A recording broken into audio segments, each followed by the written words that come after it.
नमस्कार दोस्तों, क्या आपने कभी सोचा है कि शैतान यानी लूसीफर जो पहले स्वर्ग में था, वह कैसे गिरा और पृथ्वी पर क्यों आया?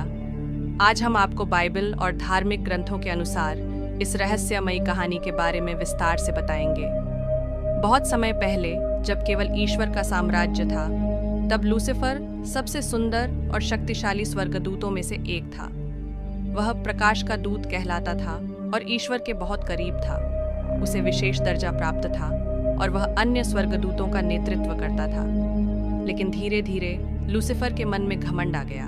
उसने सोचा, मैं सबसे शक्तिशाली हूँ, मैं ईश्वर के समान बन सकता हूँ। उसने अन्य स्वर्गदूतों को अपने पक्ष में करने की कोशिश की और ईश्वर के खिलाफ विद्रोह कर दिया। स्वर्ग में युद्ध के दृश्य लूसीफर और उसके समर्थकों बनाम मिकाएल और अन्य स्वर्गदूत। बाइबल के अनुसार प्रकाशित वाक्य 12:7 से 9 तक लिखा है कि स्वर्ग में एक महान युद्ध हुआ।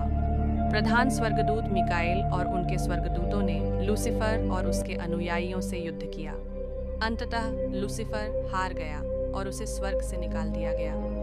लूसीफर को उसके विद्रोह के कारण स्वर्ग से निष्कासित कर दिया गया और वह पृथ्वी पर गिरा।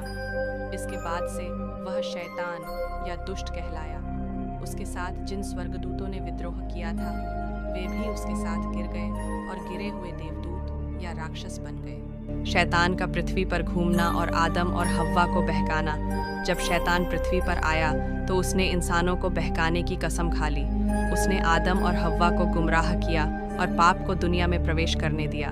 तब से लेकर आज तक वह लोगों को पथभ्रष्ट करने और ईश्वर से दूर करने की कोशिश करता है। शैतान को जंजीरों में बांधकर गहरे गड्ढे में डालते हुए दिखाना। बाइबल के अनुसार एक दिन आएगा जब शैतान को पूरी तरह से पराजित कर दिया जाएगा। प्रकाशित वाक्य 20:10 के अनुसार उसे आग की झील में डाल दिया जाएगा, जहां वह हमेशा के लिए दंड भोगेगा। तो दोस्तों, यह थी शैतान के पतन और उसके प्रभाव की पूरी कहानी। इससे हमें यह सीख मिलती है कि घमंड और ईश्वर के खिलाफ विद्रोह का परिणाम हमेशा बुरा होता है। हमें अच्छाई के मार्ग पर चलना चाहिए और ईश्वर में विश्वास रखना चाहिए। अगर आपको यह वीडियो पसंद आया हो तो इसे लाइक और शेयर करें और हमारे चैनल को सब्सक्राइब करें। अगली बार फिर मिलते हैं एक नई रोचक कहानी के साथ। धन्यवाद।